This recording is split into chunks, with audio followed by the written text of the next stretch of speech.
तो इसीलिए आप लोगों को इसमें एग्जाम्पल मिलता है बहुत बढ़िया बढ़िया कि एक आदमी है, वो मकान मालिक है, आदमी है ऑफ कोर्स, लेकिन वो क्या है, लैंडलॉर्ड है, मकान मालिक है।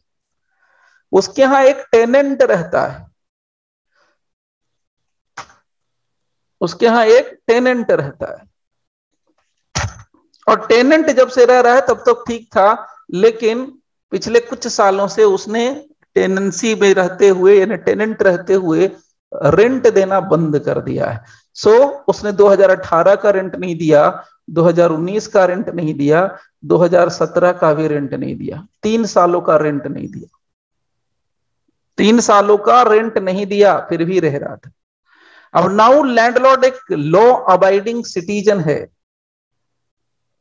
Landlord is a law abiding citizen, तो वो क्या करेगा, सूट फाइल करेगा, किसके खिलाफ, बी के खिलाफ। बी कौन है, चलिए बी छोड़िए, टी कर देते हैं, टी फॉर टेनेंट, ज्यादा आसान रहेगा। सो टेनेंट के खिलाफ कर देता है, एल एंड टी ज्यादा अच्छा रहेगा। सो लैंडलॉर्ड एंड टेनेंट, तो टी के खिलाफ सूट फाइल करता है। जब सूट फाइल करता है तो इसकी बुद्धि थोड़ी भ्रष्ट हो जाती है। करता क्या है, ये सोचता है कि भाई चलो पहले 2019 का ताजा ताजा मैटर है, तो ऐसा करता हूं 2019 का मैं रेंट के लिए डिमांड करता हूं। अगर जज दे देगा 2019 के लिए, तो उसी ऑर्डर को, उसी जजमेंट को, उसी डिक्री को आधार बना करके 2018-2017 का भी मैं रेंट मांग लूंगा। और ये सूट कब फाइल करता है, 2020 में, 2020 अक्टूबर में। Now what is the scenario, 2019 का सिर्फ इसने मांगा है, इसने सिर्फ 2019 का बोला कि जनाब पूरे 12 महीने का मेरा रेंट बाकी है। कितने महीने का, 12 महीने का रेंट बाकी है, और मेरे कमरे का जो फ्लैट का रेंट जाता है वो 10,000 रुपीज जाता है। तो 10,000 मल्टीप्लाइड इंटू 12 यानी 1,20,000 का मामला फंसा हुआ है मेरा, 1 साल का। ये कहता है कि जनाब ये दिला। मजेदार पार्ट क्या है, कोर्ट ने कहा ठीक है भाई, अगर सब कुछ जेन्युइन है तो चलो 1,20,000 तुमको मिला, प्लस इंटरेस्ट अगर नहीं देता है तब की बात हो गई, लेकिन तुम्हें 1,20,000 तो मिलना है। अब उसके बाद ये हंसी खुशी दोबारा से सूट फाइल करता है 2018-2017 के लिए। जैसे ही, देखिए अब ध्यान से समझना, अभी याद दिमाग को जरा खोल के रखना ढक्कन।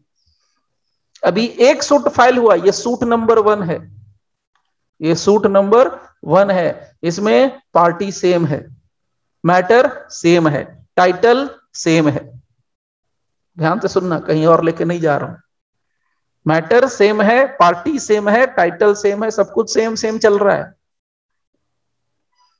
अब क्या हुआ, इसने मैटर लाया, सूट नंबर 2 फाइल किया, फिर से एल ने टी के खिलाफ मामला फाइल किया। इस बार कहा जनाब अब ज्यादा तकलीफ नहीं दूंगा, 2017 एंड 2018 2 साल का मेरा रेंट दिलवा दे बस। और ये मैटर दिया, मान लीजिए 2021 में फाइल किया, 2020 में इसका निपट गया, प्रिजम्पशन लेके चलते, निपटता तो है नहीं। सो नाउ यहां पर 2021, मान लीजिए जनवरी फरवरी में कहीं फाइल कर दिया हो। Now the scenario here is, the scene here is, the point here is कि क्या लैंडलॉर्ड टेनेंट के खिलाफ ऐसा मुकदमा ला सकता है। यहां एक ये फॉर्मर सूट हो जाएगा और ये एक सब्सिक्वेंट सूट हो जाएगा। बिल्कुल मजेदार पार्ट है, ये फॉर्मर सूट हो गया, एक सब्सिक्वेंट सूट हो गया। यानी ये तो फॉर्मर हुआ ना, ये सब्सिक्वेंट हो गया। तो जैसे ही अब लाया टेनेंट के खिलाफ मामला,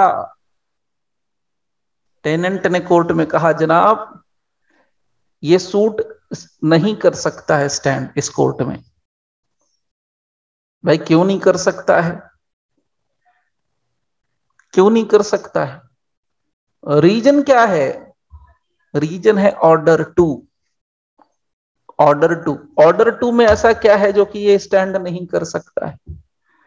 ऑर्डर 2 कहता है कि तुम्हारे लिए जहां पर एज फार एज प्रैक्टिकेबल हो, तुम सूट की ड्राफ्टिंग करते वक्त इस बात का ध्यान दो, ग्राउंड तुम ऐसा बनाओ कि फाइनल डिसीजन हो जाए और जो सब्जेक्ट इन डिस्प्यूट हो और फर्दर लिटिगेशन नहीं होना चाहिए। तो भाई ऑर्डर 2 के तहत जब सूट की फ्रेमिंग करनी थी तब इसने एक ही बार क्यों नहीं मांग लिया? यानी ऑब्जेक्शन कौन रेज कर रहा है? डिफेंडेंट रेज कर रहा है। And this objection is 100% genuine objection. इस ऑब्जेक्शन को 100% जेन्युइन कहा जाता है। यानी इस कंडीशन में वो सूट फाइल कर तो देगा लेकिन कोर्ट इसको आगे डिस्पोज ऑफ नहीं करने जा रहा है, कोर्ट इसको इंटरटेन नहीं करने जा रहा है। Again what is this? This is again bar to suit. ध्यान से समझेंगे तो ये बार टू सूट हो गया। जैसे सेक्शन 10 में था रेस सबजुडिस की वजह से, सेक्शन 11 में था रेस जुडिकेटा की वजह से, सिमिलरली यहां पर भी ये सीन एक तरीके से बनता है जो बनता है ऑर्डर 2 की वजह से। यानी कि जो कुछ भी दावा करना है तुम्हें एक ही बार दावा करना है, और कोई दावा अलग नहीं था, दावा सेम था, सब्जेक्ट मैटर से जुड़ा हुआ था। जब सब्जेक्ट मैटर से जुड़ा हुआ दावा था तो तुम्हें तुम्हारी ड्यूटी थी कि तुम एक ही बार क्लेम कर लिए होते। मिलना होता तो सारा मिल जाता, नहीं मिलना होता तो कुछ नहीं मिलता। लेकिन ये चतुराई करने के बाद तो अननेसेसरी डिफेंडेंट को तुम परेशान करते हो। ये है ऑर्डर 2 का सीन, फ्रेमिंग ऑफ सूट बाहर बाहर से। इन डेप्थ जरा समझते हैं अब इस मैटर को, क्या कहना चाहता है ये। देखिए फ्रेमिंग ऑफ सूट वर्ड को समझ लेना है और कुछ नहीं करना। अब ये हम लोग यह थ्योरेटिकली बड़े अच्छे से कह देते हैं कि सर सूट फ्रेम करते समय हमें ये सब बातों का ध्यान रखना चाहिए। लेकिन आप सोचो जब रियल में अगर अपने को कोई सूट फ्रेमिंग करने का काम मिल जाए तब कैसी हालत होती है। तब सोचना पड़ता है कि क्या लिखें क्या ना लिखें।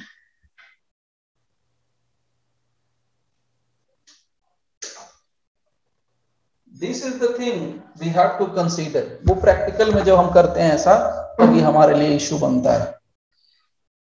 खैर मुद्दे पे आते हैं। तो हमें यहां पर दो चीजों का ध्यान देना होता है। नंबर 1 फ्रेम ऑफ सूट और नंबर 2 ये ऑर्डर 2 का रूल 1 एंड ऑर्डर 2 का ही रूल 2। ऑर्डर 2 का रूल 2। अब इसमें देखिए यहां पर भी यही बात कही गई है ऑलमोस्ट, लेकिन इसमें कुछ हटके है। क्या हटके है? Suit to include the whole claim. इसने खुद क्लियर कट कहा कि जो कोई भी सूट होगा हर एक सूट में ये क्या करना है अपने को कि भाई सारे के सारे क्लेम डाल देने हैं, सारे के सारे क्लेम डाल देने हैं। तो देखिए यहां पर एक बड़ा इंटरेस्टिंग सा वर्ड आता है। पहले मैं 1 की बात करूंगा फिर 2 की बात करूंगा। 1 में एक टर्म आता है जो मैंने आपको पहले कहा, as far as practicable. As far as practicable, इस एक्सप्रेशन का मतलब क्या है?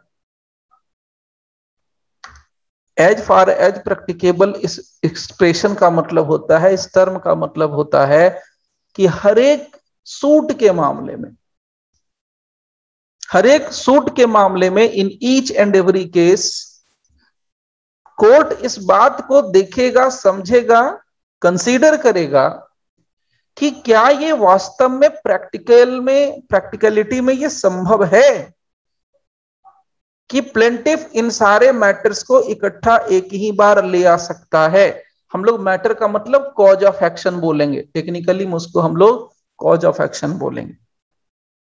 देखिए कॉज ऑफ एक्शन का मतलब भी मैंने बहुत सिंपल बताया है, बहुत सिंपल, कार्रवाई करने का कारण। तो याद कीजिए ना, अभी मैंने आपको जस्ट एक एग्जांपल दिया, क्या बोला? 2017, 2018, 2019 3 साल हो गए।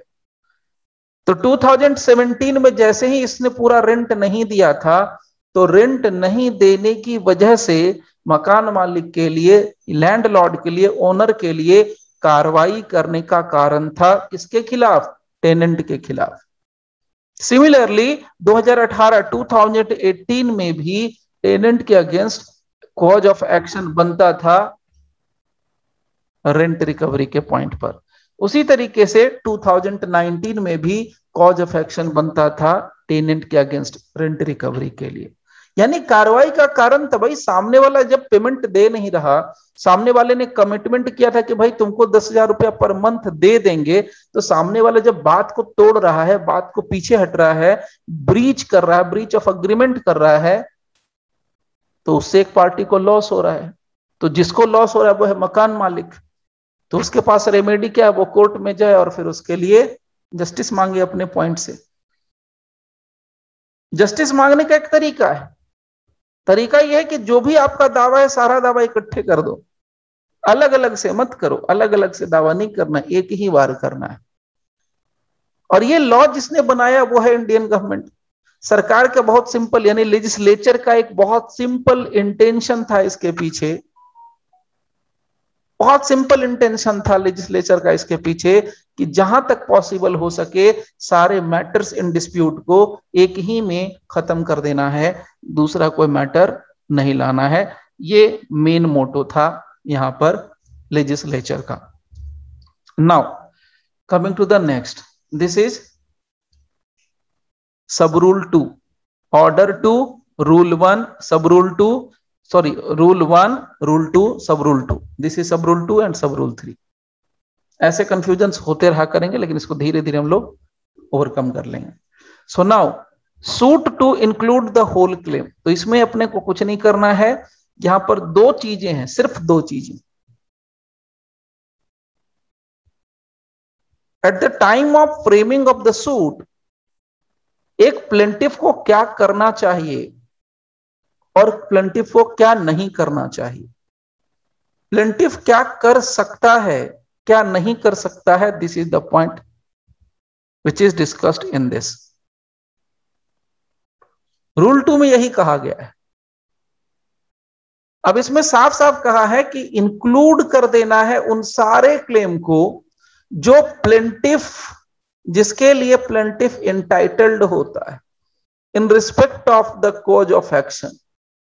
लेकिन अगर प्लेंटिफ चाहे तो में लिखा है, प्लेंटिफ चाहे तो में relinquish and portion of his claim in order to bring the suit within the jurisdiction of any court। अगर प्लेंटिफ चाहे तो relinquish कर सकता है अपने दावे को, अपने क्लेम को अलग कर सकता है, कुछ अलग कर सकता है। अब यहां पर ये कंफ्यूजन आ गया, एक बार तो कहते हो कि सर सारे के सारे ले लो, दूसरा कहते हो कि नहीं जी आप रिलिंक्विश कर सकते। कहां पर रिलिंक्विश करेंगे, कहां पर रिलिंक्विश नहीं करेंगे, कहां पर पूरा का पूरा दावा क्लेम करना जरूरी होगा, कहां पर पूरा का पूरा क्लेम करना कंपलसरी होगा और कहां पर हम रिलिंक्विश कर सकते हैं। नाउ सी रिलिंक्विशमेंट वाला पार्ट यहां पर आता है डिटेल, बिल्कुल क्लियर कट कहा है कि जहां पर प्लेंटिफ ओमिट करता है to sue in respect of और इंटेंशनली रिलिंक्विशेस। अब यहां पर कहा कि रिलिंक्विश करने की जब बारी आती है तो भैया रिलिंक्विश आपको नहीं करना है, और अगर रिलिंक्विश कर दिया है तो आपको बाद में मौका नहीं मिलने वाला है कि आप उस मैटर को लेकर के फर्दर कोई सूट इंस्टीट्यूट कर सकते हैं। तो रिलिंक्विशमेंट का रिजल्ट यहां पर मिल रहा है।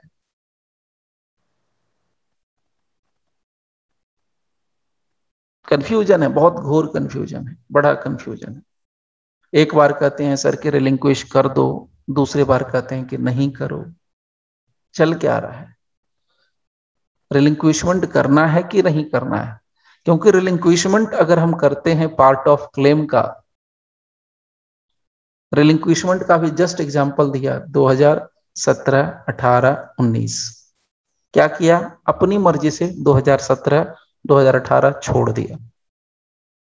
2017 का पूरा 12 महीने का रेंट छोड़ दिया, 2018 का पूरा 12 महीने का रेंट छोड़ दिया, रिलिंक्विश कर दिया, छोड़ देना।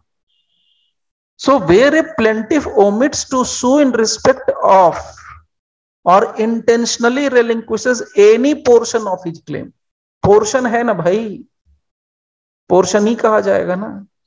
2017, 2018, 2019 ये तीनों साल का पूरा उसको खर्चा लेना था।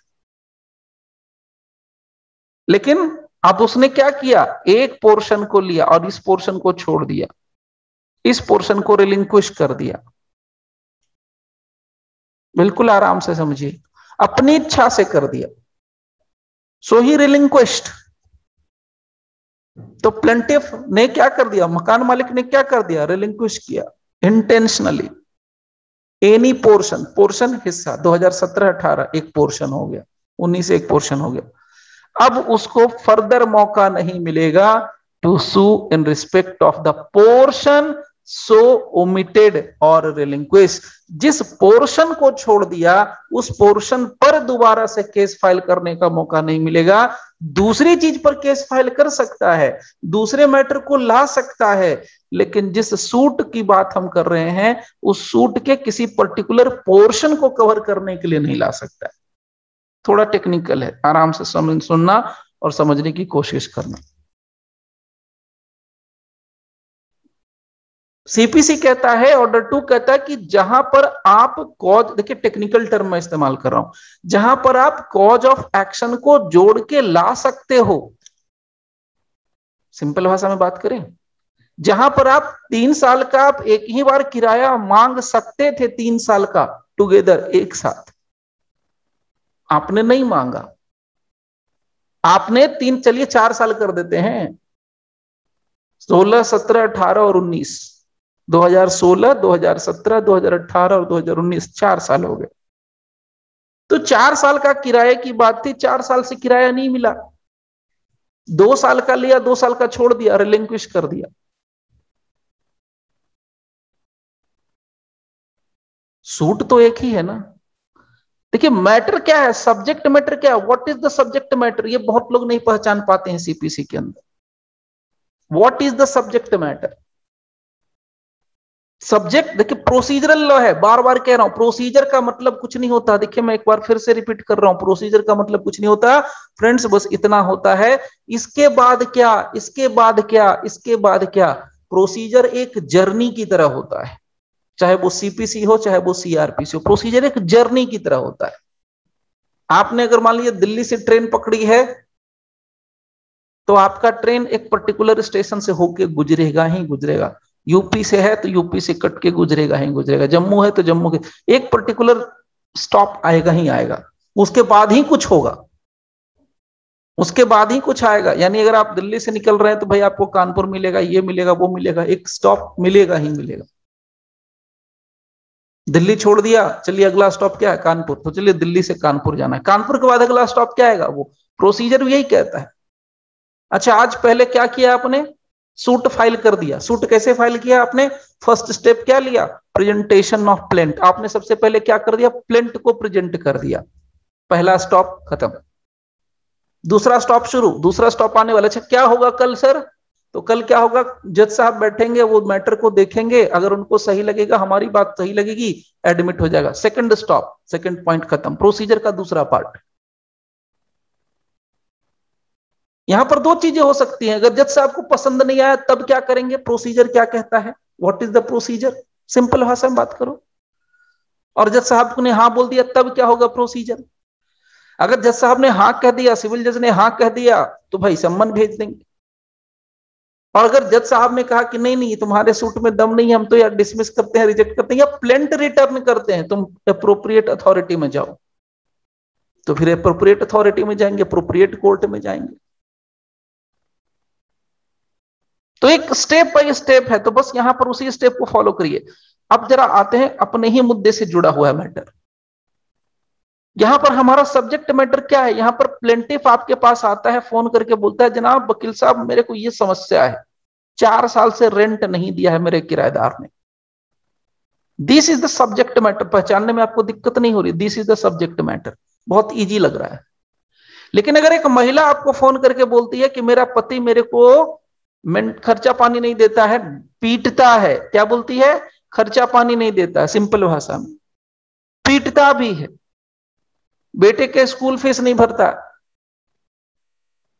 बेटे को गाली देता है, उसको भी पीटता है, मेरे को उसके साथ नहीं रहने का है, मेरे को पूरा पैसा चाहिए, मेरे को दहेज का पैसा चाहिए जो मेरे बाप दादा ने दिया था शादी के वक्त पे। Lots of confusion. क्या है आपका subject matter, what you want यार, so first of all you have to make it clear. मैं आपको एकदम प्रैक्टिकल एग्जांपल दे रहा हूं। First of all you have to make very very much clear, क्या चाहते हैं मैडम आप, व्हाट यू वांट। आपका पति पीटता है, समझ में आ गई बात, चलिए पीटता है तो अलग मैटर हो गया, क्रिमिनल केस। आप चाहते क्या हो, व्हाट यू वांट एक्चुअली। आपको खर्चा पानी नहीं देता है, मेंटेनेंस हो गया। अच्छा आप और क्या चाहते हो, मेंटेनेंस चाहते हो, मारता पीटता उसके लिए जेल भिजवा दें, क्या चाहते हो, हस्बैंड को जेल भिजवाना है या खर्चा पानी लेना, डिसाइड करके बताओ। फाइंड आउट करो, just try to find out your subject matter. Unless you don't find your subject matter, you can't succeed in your civil cases. Civil case में तब तक आपको कुछ नहीं मिलने वाला, और कितना भी हम पढ़ के रट जाएं, आज पढ़ेंगे 2 घंटे बाद भूल जाएंगे। This is the real fact.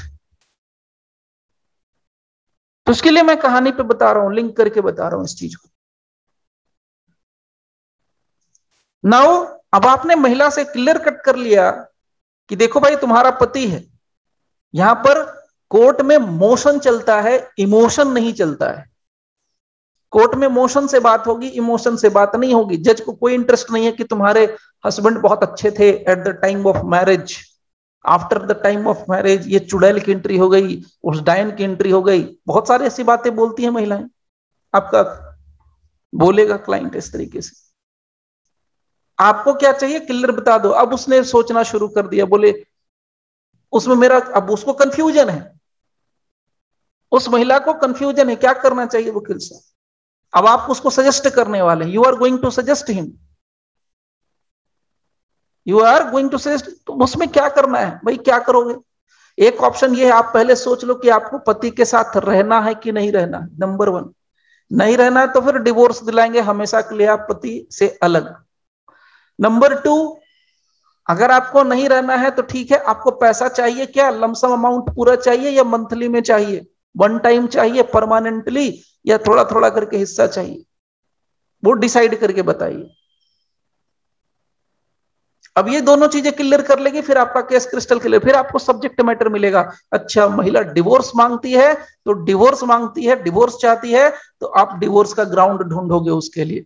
अगर हिंदू है तो हिंदू मैरिज एक्ट के अंदर जाकर ढूंढोगे what are the grounds available for the divorce. और भी म्यूचुअल कंसेंट तो है नहीं कि हस्बैंड वाइफ म्यूचुअल से, तो आप वो वाला देखोगे जिसमें पति के पत्नी मांग सकती है, जिस ग्राउंड पर मांग सकती है, जो अवेलेबल है। अच्छा अगर वो मांग रही है मेंटेनेंस चाहिए, तो मेंटेनेंस के लिए सोचोगे कहां से मेंटेनेंस दिलाएं, इधर हिंदू मैरिज एक्ट से दिलाएं कि सीआरपीसी के प्रोविजंस के दिलाएं कि और किसी और अदर एक्ट के प्रोविजन से दिलाएं। आपको उसमें देखना पड़ेगा कि शादी कैसे हुई थी, भाग के शादी करी थी, कोर्ट मैरिज करी थी कि मंदिर में करी थी, कैसे किया था, ये भी देखना पड़ेगा।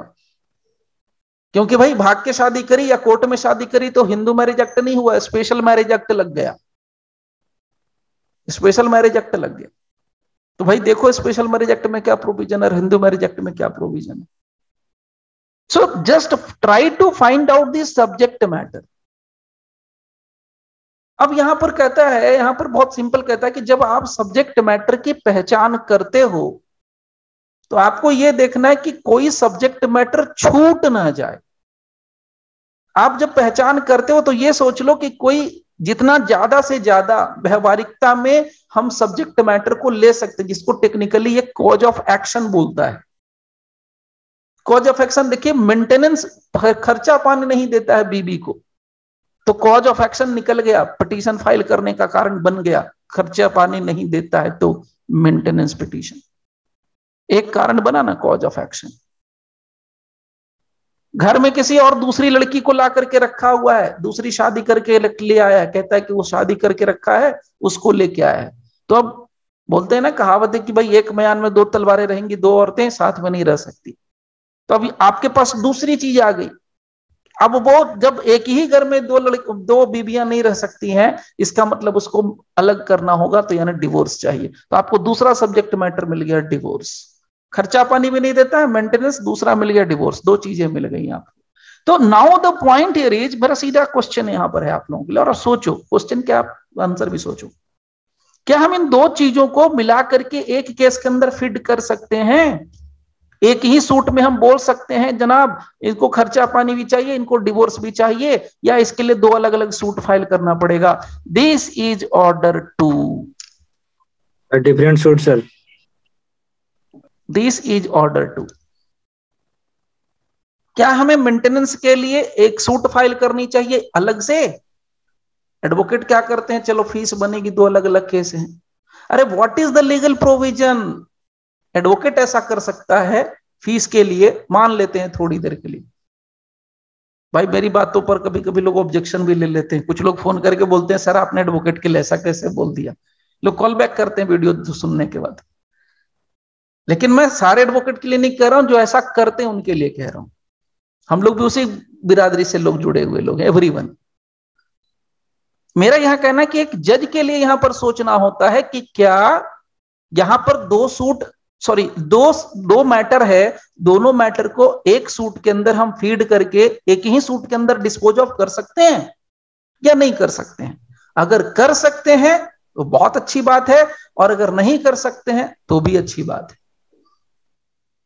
अगर कर सकते हैं तो कीजिए, यही कहता है ऑर्डर टू। ऑर्डर टू कहता है कि अगर एक से अधिक कॉज ऑफ एक्शन अराइज होता है तो सारे कॉज ऑफ एक्शन को आप एक जगह इकट्ठा करके लाओ। यानी अब आप सोचो कि क्या एक सूट के अंदर हम कह सकते हैं जनाब मेंटेनेंस भी दे दो प्रभु, और एक ही सूट के अंदर हम कह सकते हैं जनाब हमें तलाक भी दे दो प्रभु? ऐसा कह सकते हैं? क्या हम एक ही सूट के अंदर ये प्रेयर कर सकते हैं कि नहीं कर सकते हैं? इसका लीगल प्रोविजन क्या है? एडवोकेट को छोड़िए, जज को जानना बहुत जरूरी है। What is the legal provision? Is it possible और इज इट नॉट पॉसिबल? तो ये चीज हम लोगों को कहां से समझ में आएगी? ये चीज हम समझेंगे उस पर्टिकुलर एक्ट के तरफ से। हमारा काम सीपीसी में इसको समझना नहीं है।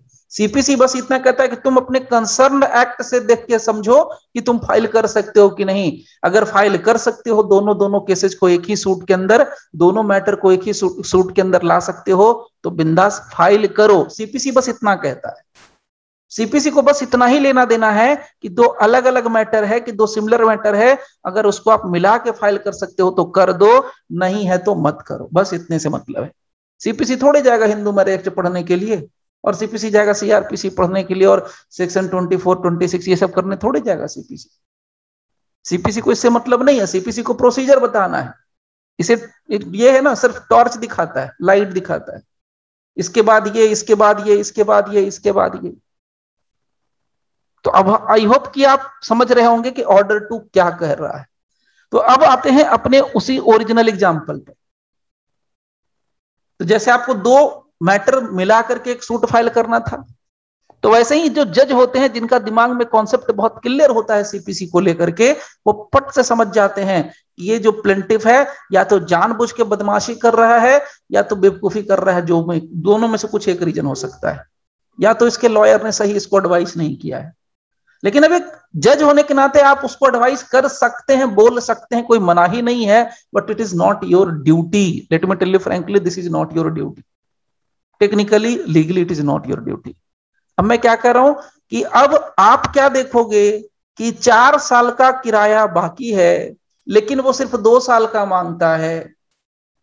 अब आपको पहला जो सूट फाइल किया, सूट नंबर 1, उसमें उसने नहीं लिखा कि जनाब 4 साल का किराया बाकी है, और मान लीजिए लिख भी दिया, चलिए दूसरी बात मान लेते हैं, लिख भी दिया कि 2016, 2017, 2018, 2019, 2016, 2017, 2018 एंड 2019, these 4 years, इन 4 सालों का रेंट बाकी है, लिख दिया, प्लेंट के अंदर मेंशन कर दिया।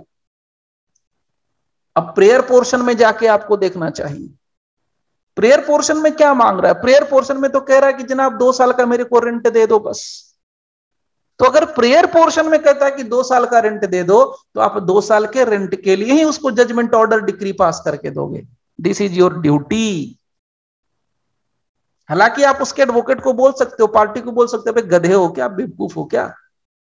वकील को नहीं बोलोगे, पार्टी को बोलोगे तुम बेवकूफ हो क्या। जब यहां इस देखिए एक सूट के अंदर 4 साल का किराया मांगा जा सकता है, तो समझदार प्राणी तुम 2 अलग अलग केसेज क्यों करना चाह रहे हो? इसका मतलब तुम बेईमान हो। तुम अननेसेसरी टेनेंट को परेशान करना चाहते हो, तुम अननेसेसरी इंटरेस्ट कमाना चाहते हो। मेन मकसद तो परेशान करना हो गया ना। यही तो कहता है ऑर्डर 2 कि फर्दर लिटिगेशन नहीं होना चाहिए, no further litigation between the parties. तो वही बात कह रहा है कि जब दो मैटर को एक सूट में लाया जा सकता है, 4 साल का किराया एक सूट में तुम मांग सकते हो, तो तुम इसके लिए 2 अलग अलग सूट मत फाइल करो। और अगर मान लीजिए कि कर दिया है, ध्यान से सुनना, 2 चीजें होंगी। पहला सूट में बोलता है जनाब 2 साल का रेंट मुझे दे दो, ठीक है जी, बात खत्म हो गई।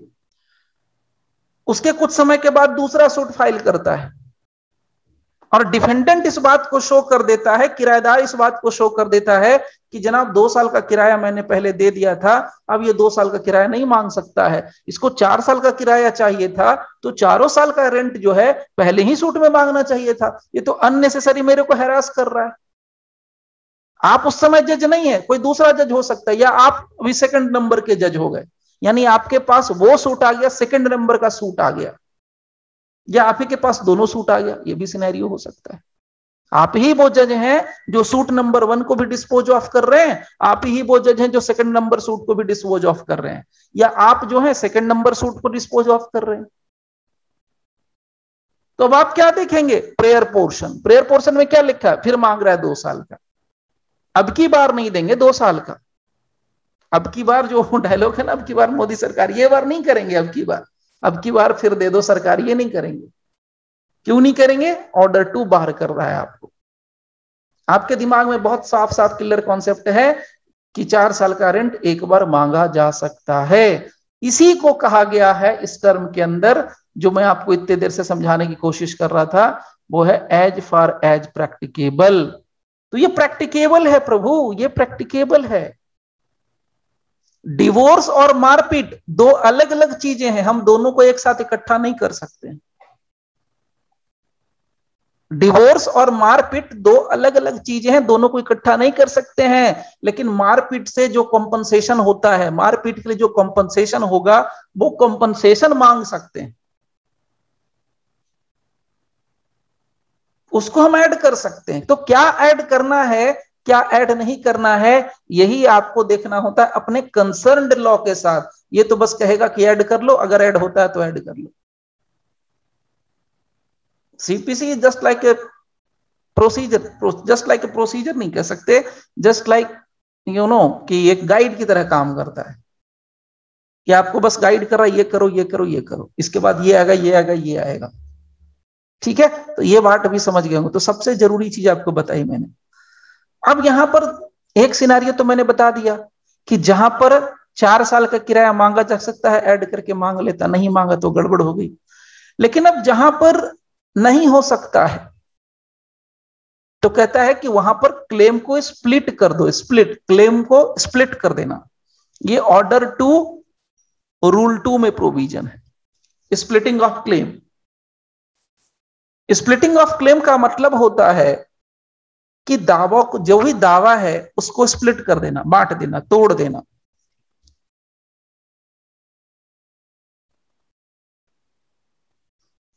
नाउ अब यहां पर कहता है कि तोड़ देना, जो 2 साल तोड़ दिया, यही बात तो यहां पर कही गई थी। देखिए ये बात यहां पर, दिस इज द पॉइंट, ये हम लोग डिस्कस करते हैं और इसी को कहते हैं स्प्लिटिंग ऑफ क्लेम के अंदर आने वाला पॉइंट। नाउ अब इससे रिलेटेड मैं आपको एक और चीज शेयर करता हूं, जरा सुनना ध्यान से। एक चीज तो समझ में आ गया, मकसद आपको पता चल गया कि भाई पर्पस क्या है। नाउ देखिए, मैं कुछ आपको एग्जांपल्स शो करता हूं डायरेक्ट। ये सारी बातें जो मैंने बोली है वही मैं यहां पर मेंशन है, तो इसको मैं यहां पर पढ़ने नहीं जा रहा हूं, जो जरूरी चीज है वो मैं बता रहा हूं। ये यहां से आते हैं, let's see the last one, this one, this one. A ने बी के खिलाफ रेंट के लिए मुकदमा किया। ध्यान से सुनिएगा, ए ने बी के खिलाफ रेंट के लिए मुकदमा किया, तो इसका मतलब ए क्या है? ए जरूर कहीं ना कहीं ओनर होगा, हम तो यही मानेंगे। बी कौन हो गया? बी टेनेंट हो गया। द सूट इज डिसमिस्ड, सो ए ने बी के खिलाफ जो मुकदमा किया वो सूट क्या हो गया? डिसमिस हो गया। On finding that A was not the landlord, A भैया मकान मालिक तो था ही नहीं, ये तो साला खुद ही कुछ और निकल गया, ये तो ओनर नहीं था, ये तो खुद ही इलीगल कब्जा करके अपना किराया लगा रखा था। So this is not the owner of that property. This okay, let's see now. But A and B were tenants in common, लेकिन ये बात पता चली बाद में ए और बी जो है मकान मालिक किराएदार नहीं है, दोनों के दोनों ही किराएदार हैं और दोनों ही अपने अपने एरिया में काबिज हैं, पोजीशन लेके बैठे हैं। Now subsequent suit by A against B for partition of property is not board.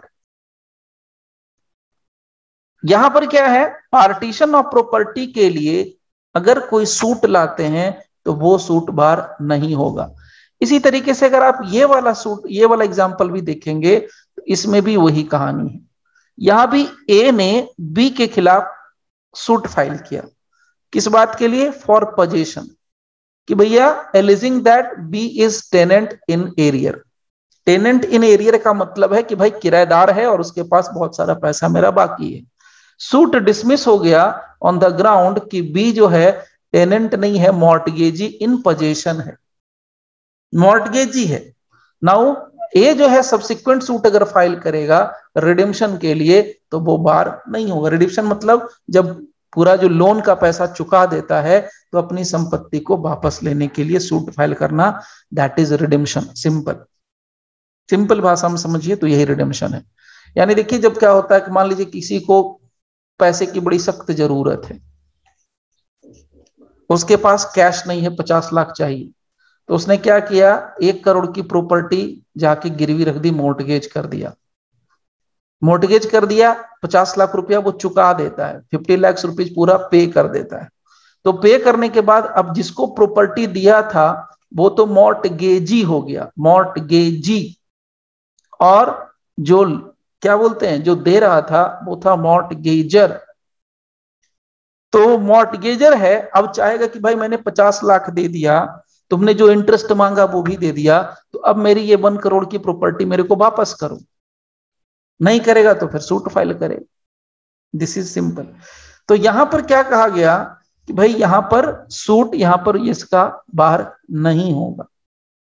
मतलब सिंपल है, जो प्रैक्टिकेबल है, जो व्यवहारिक है, जो संभव है, उसको हम ऐड करके चला सकते हैं, उसको हम ऐड करके लेके जा सकते हैं। जो संभव नहीं है उसके लिए हम अलग अलग सूट फाइल कर सकते हैं as per condition of the subject matter. तो यहां तक आपको ये दोनों बातें क्लियर कर दी। Okay, now coming to the next. अब एक और चीज साथ के साथ जानिए, बहुत इंटरेस्टिंग चीज। इसके ऊपर बात करता है सुप्रीम कोर्ट। यही चीज मैं आपको जरा दिखा दूं केस लॉ के साथ। देखिए यहां पर ये केस है, ये पहले प्रिवी काउंसिल का केस है। So Nav Kumar versus Radhe Shyam 1931 Privy Council, PC का मतलब 229। प्रिवी काउंसिल ने कहा था कि ये जो ऑर्डर 2 के अंदर जो प्रोविजन दिया है ना लेजिस्लेचर ने, वो प्रोविजन जो है, वो जो रूल है, ये मल्टीप्लिसिटी ऑफ सूट को रोकने के पर्पस से दिया है।